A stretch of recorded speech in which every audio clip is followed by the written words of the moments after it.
எங்கட நாட்டுல தற்போதைய சூழ்நிலைக்கு மத்தியிலையும் எங்களுடைய ஒரு சில வியாபாரிகள் மக்களுடைய இரத்தத்தை உறிஞ்சி குடிக்கும் அளவுக்கு சில மரக்கறி வகைகள் பொருட்களை விற்பனை செய்கிறார்கள். இதற்கான பதிலை நான் தெரிவிக்க விரும்பல. இதற்கான பதிலை ஒரு மனிதாபிமானத்தோட விளங்கிக் கொண்ட ஒரு வியாபாரி பதில் வழங்குகிறார். அந்த வீடியோ தொகுப்பு தான் பக்கத்தில் நினைச்சிருக்கிறேன்.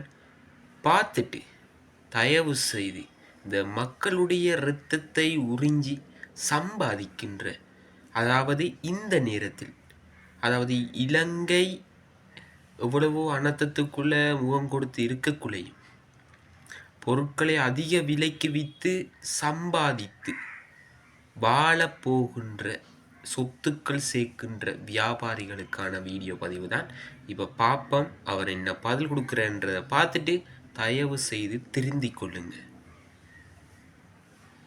150 ரூபா, கோவா 100 ரூபா, கத்திரிக்காய் 100 ரூபா, பாவக்காய் 200 ரூபா, பவுன்ஸ் 800 ரூபா, எல்லாம் விலை குறவு தான். மரக்கறிலாம் விலை குறவு.